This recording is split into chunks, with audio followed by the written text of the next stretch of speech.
Hi friends, Vijay வெண்பா சீரியலோட latest promo பற்றி இந்த வீடியோவில் நாம் பார்க்கலாம். நம்ம டைரக்டர் சூப்பரான ஒரு விஷயத்த பண்ணியிருக்காரு. எப்பயும் நம்ம ஹீரோயின் எப்படா விஜய் கேர் பண்ணி பார்த்துப்பாருன்னு நினச்ச விஷயத்த காமிச்சதை பார்க்குறப்ப ஹாப்பியாக இருக்குன்னு நீங்கள் ஃபீல் பண்ணால் நம்ம வீடியோக்கு ஒரு லைக் பண்ணிக்கோங்க. ஸோ பாப்பா சொன்னதுலேருந்தே கொஞ்சம் மனசு இதாயிருச்சு. ஸோ தான் பிள்ளைய காப்பாற்றிருக்காரு, இவளுக்கு உடம்பு சரியில்லை அப்படின்ற கேர் விஜய்க்கு அதிகமாக இருக்குது.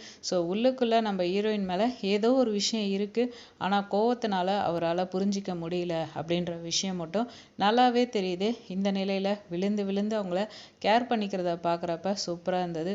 ஒரு டைமில் கையில் அடிபட்டு வந்தப்ப நம்ம ஹீரோயின் வந்து விஜயை கேர் பண்ணாங்க. ஸோ இந்த விஷயம் பார்க்குறப்ப சூப்பராக இருந்தது அப்படின்னு தாங்க சொல்லணும். அதாவது நம்ம ஹீரோயின் எதிர்பார்த்த மாதிரி சூப்பராக இவரும் பார்த்துக்கிறாரு. அது அவங்களுக்கு பெரிய சந்தோஷத்தை கொடுக்கும். என்ன நடந்ததுன்னு பார்த்தோம்னா, ஹீரோயினை நீ ரெஸ்ட் எடு, நீ எந்த வேலையும் செய்யக்கூடாது, உனக்கு தேவையானதெல்லாம் நான் பண்ணி கொடுக்குறேன், உனக்கு ஓகே தானே, நீ ரிலாக்ஸ்டாக இருந்தால் எனக்கு ஓகே அப்படின்ற நிலையில் விஜய் வந்து சொல்கிறாரு. ரொம்ப கேர் பண்ணி மேட்டு கீழெல்லாம் ரொம்ப ஜில்லுன்னு இருக்குது, ஸோ இது மேலே காலை வை அப்படின்னு சொல்லி கேர் பண்ணுறாரு.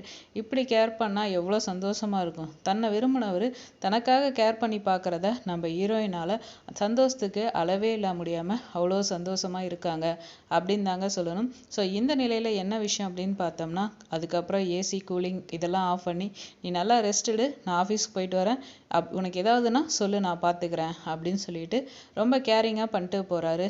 விஜய்க்குள்ளே இவ்வளோ ஒரு விஷயமா டைரக்டர் சூப்பராக காமிச்சிருக்கீங்க அப்படின்றது தான் தோணுச்சு. இந்த நிலையில் புதுசாக விஜய்க்கு ஒரு விஷயம் வந்திருக்கு. என்ன 1,00,000 நம்ம அக்கௌண்ட்லேருந்து போயிருக்கு, எப்படி இது பாசிபிள் அப்படின்ற டென்ஷனும் பதட்டமும் அதிகமாகிருக்கு. நம்ம இங்கே இருக்கோம், நம்மளை தாண்டி எப்படி இது நடந்திருக்கும் அப்படின்னு இது ரிலேட்டடாக டிஸ்கஸ் பண்ணுறாரு. அதாவது வந்து பேங்க் மேனேஜர்கிட்ட, சார் நீங்கள் உடனே கார்டை பிளாக் பண்ணுங்கள், அப்போ தான் இதுக்கு மேலே எதுவும் நடக்காமல் இருக்கும், சேஃபாக இருக்கும் அப்படின்றாங்க. ஸோ விஜய் செஞ்சாகணும், ஏன்னா அவர் பிஸ்னஸ் பண்ணுறாரு, நிறைய அமௌண்ட்டு வந்து வச்சுருப்பாரு. ஸோ இது எதனால நடக்குதுன்னு தெரியலனா பெரிய லாஸ் ஆகிடும்ன்றதுனால அவர் இது பண்ணுறாரு. இது ரிலேட்டடாக வந்து வீட்டில் ரொம்ப டிஸ்கஸ் பண்ணுறாரு. எப்படி இது நடந்ததுன்னு தெரில, என்கிட்டயே இருந்துட்டு என்னோட அக்கௌண்ட்ல இருந்து 1,00,000 பணம் போயிருக்கு, இது யார் பார்த்த வேலை அப்படின்னு தெரியல அப்படின்னு பேசுகிறாரு.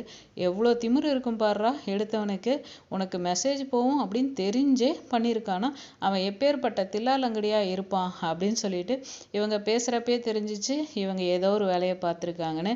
பாவம் அன்னபூர்ணி ஒரு அப்பாவி, ரொம்ப நல்லவங்க அப்படின்னு தாங்க சொல்லணும். அவங்கள வச்சே இவங்க வேலையை பார்த்துட்டு இருக்கிறதா ஒரு பெரிய விஷயம்.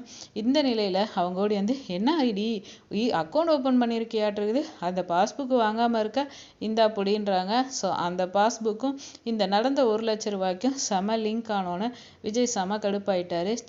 அப்படின்னு சொல்லிட்டு நம்ம ஹீரோயின் மூஞ்சிலே அடிச்சுட்டு கோவப்படுறாரு.